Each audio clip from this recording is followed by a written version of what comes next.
All right, my name is Matt Huffman, and today I'm going to be teaching my two friends how to optimize their graphics settings for their PC based on their needs. This is for a game called Overwatch 2. It is a competitive first-person shooter game, or hero shooter game, where you kind of get to play as unique heroes based whether you want to play as a tank character, a damage dealer, or as a support character. Right off the bat, when you open the game, you get hit with the wonderful title card, Overwatch 2, with a menu on the left side. There are two ways for you to access your visual settings. You can hit the menu button in the top right, or you can also hit the escape key and navigate to your options there. Very first up, in the top left corner, there is a video setting. That's where we're going to start off. But before I go into any instructions, I would like to go over the basics of what are the graphic components that determine how intense you can run your game on your specific device. There's four main components: your GPU, your CPU, your RAM, and your monitor refresh rate. Those are the four main key components. Your GPU, or your graphics processing unit, is responsible for the graphics of your computer. The nicer graphics card you have, the more demanding graphics you can run. CPU, or your computer processing unit, determines how many operations your computer can do in that moment. Your RAM is connected to your CPU as well. I have a 32 gigabyte RAM, meaning my computer can process 32 gigabytes of information in a moment. And then lastly, your monitor refresh rate, probably one of the most important things for your graphic settings, determines how many times your monitor can refresh per second. And that correlates to frame rate, which I will get into a little bit later. Like I said, navigating to the graphic settings, very simple for Overwatch. All you do is you hit escape and you hit options, and it'll take you right to the video tab instantly. There's a ton of little options here that we are going to navigate through.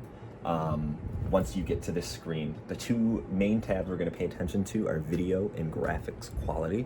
We're going to start off with video. Right off the bat, there's your specific graphics settings.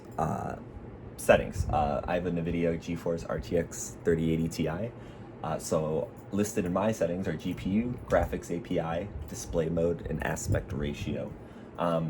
Really the only thing you need to pay attention to in this setting is your GPU and your display mode. Currently I'm in a windowed display. However, if I wanted to go to a full screen display, which is what I normally play on, it puts it on my main screen here. In addition to that, once you go to full screen, you get to look at your resolution. This is super important. Resolution determines, switching back. Resolution determines how many pixels make up your screen, and it is monitor dependent. I have a pretty nice monitor, so I run mine at 2560 1440 because I have a pretty expensive gaming monitor. For those who do not have a super expensive gaming monitor, you would run it at a little bit lower. Aspect ratio and graphics API, you should leave it on either best match or what it's already preset to. Those settings don't really need to be tweaked much, and they don't really change too much. Unless you bump your aspect ratio to 1610, it'll just change how much of your screen fits in the frame. Below that is where we kind of get into the nitty-gritty of the graphics settings, and this will help determine how smoothly the game will run. Right off the bat, the first one we look at is field of view. Field of view determines how much you can see. For example, humans have estimated 185 degree field of view. We can see slightly behind us. If you put your hands out, you have peripheral vision. I have a headset on, so I'm a little limited on that. I keep my field of view at the absolute maximum because you want to be able to see as much as you can in a game like this at one time. Next up, right below that, is you have your dynamic render scale versus your render scale. DSR is a feature that internally adjusts resolution based on performance needs. Render scale determines resolution the game is rendered at internally. I personally have my dynamic render scale off because that puts more stress on your PC if it's constantly determining what is best for the moment, and I just have it set at an automatic basic render scale. Below that, we have your frame rate. Now, this is kind of what I was talking about when it comes to your monitor refresh rate and your frame rate are very intertwined. I have an 180 hertz monitor, meaning my monitor can refresh at 180 times per second. Some people have 120, some people have as low as 60 per second. Since mine is at 180, I set my maximum frame rate at 180. Below that, we have our VSync and then our NVIDIA Reflex settings as well. I have my VSync off because it does make it's a more demanding setting. What that does is it automatically synchronizes frame rate to your monitor refresh rate. Since I know my monitor refresh rate and I have it preset into the system, I don't need to have that on.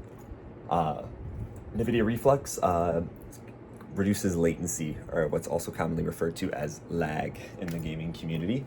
I have mine on and boosted because you do not want to lag in a game like this. Below that, we're going to look at triple buffering and reduced buffering. I have both of those on. Those are internal systems that automatically monitor your connection as well as the game and create smooth pictures, especially when there's a lot going on in the game. Below that, you have 3 specific settings to the appearance of the game. You have gamma correction, contrast, and brightness. Those are standard display settings across most games. I personally have my brightness slightly above the baseline, simply because some of the maps in the game are pretty dark, and I also play normally with my lights off, so I like to have it a little bit brighter. Below that, you have your HDR, your high dynamic range. Unfortunately, I do not have a monitor that is HDR compatible, but if you did, it does put more stress on your PC. However, it can give you more vibrant and realistic colors. The next thing, we have graphics quality. This is where it gets a little bit crazy. There's a ton of settings here. However, the biggest thing is there's 2 things you want to pay attention to here: performance or optimization. Those more concerned about performance may prefer low settings. Those more concerned about optimization and how the game looks to them may prefer high or ultra settings. Me personally, I have mine on it's on custom. I have things like texture quality, fog detail, and shadows set to higher, but things like ambient occlusion, dynamic reflections I have on low, as reflections and stuff against the water in these games can really put some stress on your PC. These aren't necessarily important. The most important tab is the graphics quality tab. Under graphics quality, which is this first one, and you can either do low, medium, high, ultra, or epic. Mine is on custom, but previously it's preset to ultra, which puts a ton of stress on your PC, especially in such a visually demanding game like this. That kind of is my summary of it. Does that make sense, Kami? Makes a lot of sense, actually. Yeah. Yeah. What do you have any questions on anything before I have you share your screen and you navigate me through your settings? It's probably the epic side of the customs. Like, if you put it on epic, wouldn't that just fry the computer?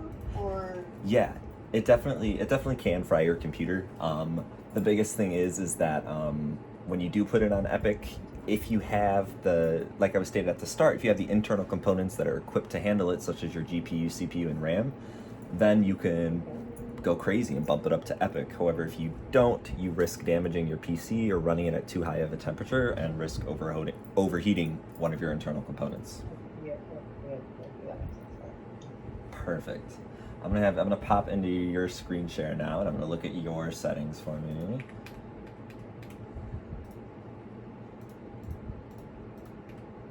Sweet. Okay. I'm gonna go to full screen, and then we'll take a peek. Awesome. Okay. So, we're in full screen right now. Right off the bat, it's gonna go over his graphics settings components, or his GPU components. He has the same graphics card that I do, which is great. However, if we're navigating through, I can look and see that the resolution is different than mine, so that is something that he has equipped already to his PC, as it's under the best matched setting. The best match setting automatically changes these components to what your PC is equipped for, which can be helpful when looking at when getting your PC set up. Next, if we go through video, just like if you look at the steps that I listed, we'll go through the settings. Field of view is 103, the highest it could absolutely be, which is fantastic. That's what it should be in a game like this. Same thing as me, the dynamic render scale is off, and we have an automatic render scale set up that's going to match with his internal components. Frame rate set to custom, his is set to 142, that's simply because of the difference in monitor. VSync also off as well, and triple buffering and reduced buffering on, which is great. The video reflex is on, enabled and boosted, which is fantastic, and gamma correction, contrast, and brightness settings are all preference settings. Graphics quality, we can take a peek here. His is preset. His is preset to medium, so that changes what it looks like on the on the system. Once again, it looks like the ambient collision, dynamic reflections, and local reflections are all turned down to low, which is great for a more performance-based experience. If you wanted to do a more optimized experience, you could go into his settings, get off the custom, and put it up to either Epic or Ultra, if he has a super PC. Fantastic. That kind of concludes my spiel here. Do you have any other questions for me, Kami? The moment, no. I kind of got everything. Wonderful. So that kind of concludes my little training session here. Thank you for your time. I appreciate it, Kami. No problem. All right. Thank you. You're welcome.